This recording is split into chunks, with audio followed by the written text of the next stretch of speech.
maybe a couple tenths of a second, but really it helps. In Undead versus Undead matchup, any advantage that you can get will help you out. Any speed, any shortcuts that you could take will help you out. So anyways, MaDFroG is at tier 2, he's starting to get his gargoyles, and he is doing what my opponent should have been doing, which is trying to harass a lot earlier. And he's going to go into the base and harass the ghouls before MaDFroG, or before Fury gets the sufficient amount of fiends. He's going to harass the weak ghouls, he's going to harass the acolytes, and that's what you as mass Gargs users want to be doing, is putting pressure on, slowing down the creeping, preventing your opponent's Lich from getting level 3 very fast, because you're not going to be able to creep very efficiently. And another thing that MaDFroG is going to be doing, he techs a tier 3 a lot faster than my opponent did, which definitely is helpful, because once Fury starts to go fiends, MaDFroG is going to eventually switch to ghouls, as I mentioned before, to try and put pressure on the fiends. So basically having Ghoul Frenzy is a lot more of, is going to help your ghouls a lot more and make them more efficient killers. So MaDFroG is doing well, only 4 Gargs. He was harassing the weak ghouls and harassing the acolytes and all that good stuff. And as you can see, it really pinned Fury down and made him stay close to his base, which is important. So now Fury is going out to creep. He's trying to get level 3 on his Lich, which is quite important. And in this game, both players are going to choose to use Shades, although neither of them are going to unsummon the Sacrificial Pit, which, as I mentioned before, can be quite a helpful strategy. But I think when MaDFroG was harassing Fury's base, he saw the Sacrificial Pit, so it might be in vain to unsummon, because he already knows that he's going to be getting Shades. But regardless, it's a helpful tip to keep in mind for when you're using Shades. So, Fury is on his way to tier 3. He's starting to produce a sufficient amount of fiends. Soon he'll be able to engage MaDFroG in battle once he gets roughly about half the amount of Gargs.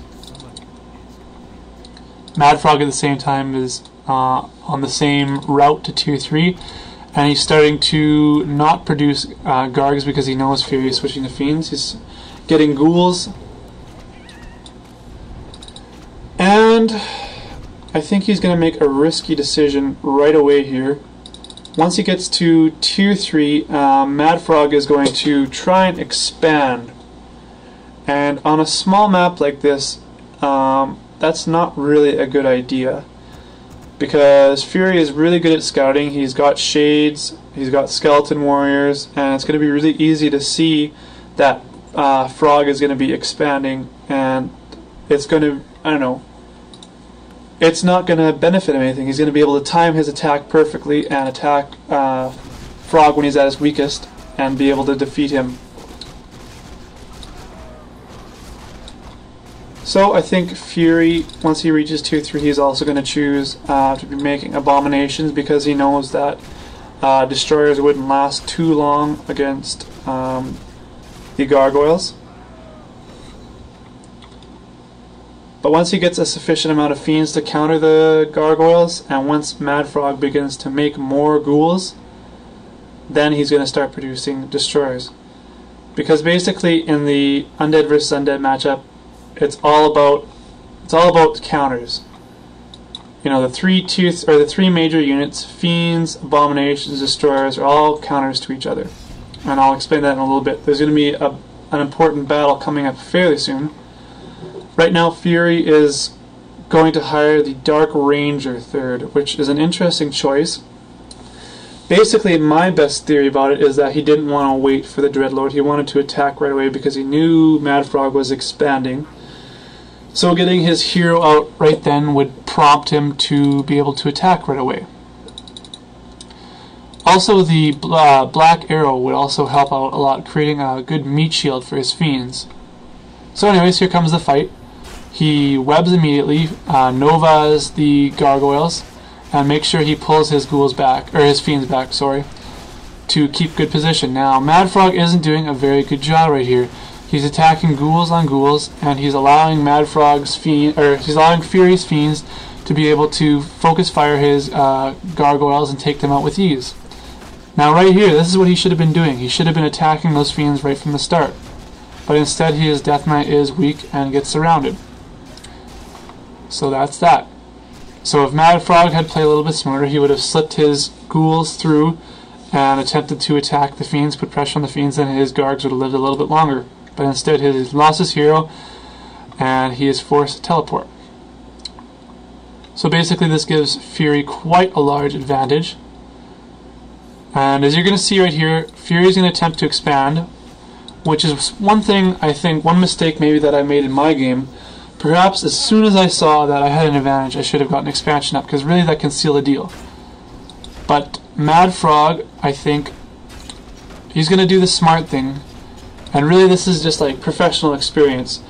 He's going to send his remaining ghouls off to MaDFrog's expansion, or off to Fury's expansion in progress, and he's going to make him cancel it, which is really a smart move. Whenever you're losing a game, like MaDFroG is, you definitely want to harass and stall and delay as much as possible while you reform your army, which is an important thing to do at the professional level. So he's just sending his Lich and Ghouls off to cancel the expansion. Definitely a very, very smart move, because he knows that Fury is at his expansion and he won't be able to come back in time. So definitely delay the expansion and possibly give him a chance to come back in the game. There's always a possibility of that.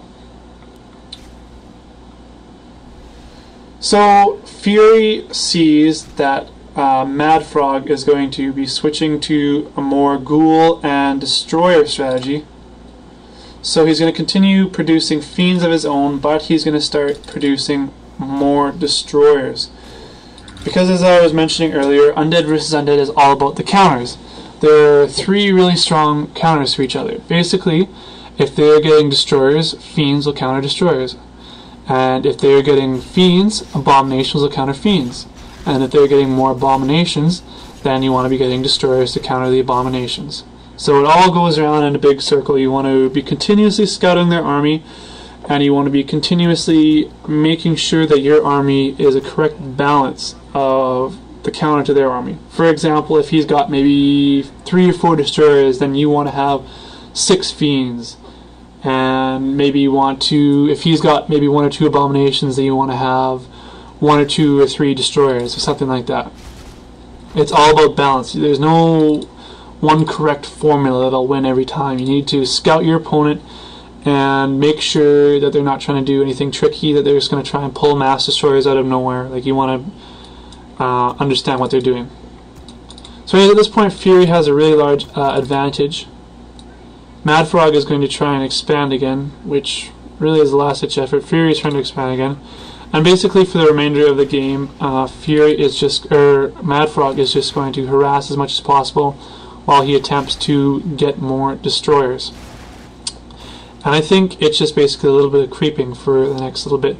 So why don't we speed up the replay to 2 times speed? So ready, 3, 2, 1, 2 times speed.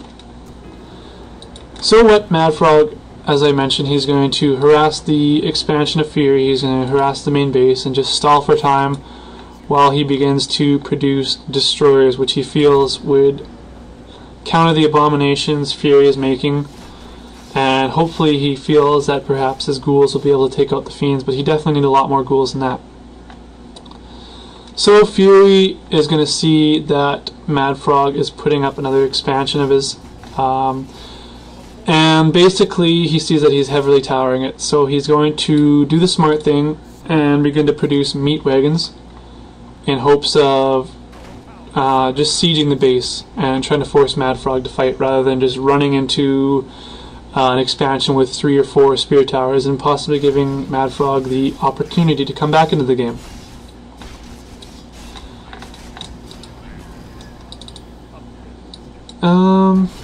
Anything else I should go over? Oh, I guess I'll talk about the Dreadlord for a bit. I don't think I've mentioned him. basically, I feel that the Dreadlord, in my opinion, is the best hero, third hero in Undead vs. Undead. Because what the strategy is for using him, basically, is you want to focus fire the Lich in a large battle, like not off the bat, but in a battle, you'll start focus firing the Lich and start weakening him. And when the Death Knight goes to Death Coil, you sleep the Death Knight, and that'll take him out of commission, and you'll be able to kill the Lich, which is basically the strategy. And the counter to that strategy is just having 1 or 2 destroyers and just being able to devour the sleep right away. So that's how you counter the Dreadlord. But really, I feel that the Dreadlord is definitely the strongest third hero in this matchup. With that sleep and being able to focus fire the Lich and take him out of the battle really early, it will help you. Gain an advantage. So Fury is going to do his final assault of MaDFroG's expansion. Really, at this point, in my opinion, the game is over. Fury has sufficient hero levels. He's got a really strong army, while MaDFroG just has a couple destroyers and a couple ghouls, and really that's not going to be able to counter his army. So MaDFroG is going to try and fight right here, but seeing that his army can't fight it, he's going to teleport out, and he's just going to give up right away.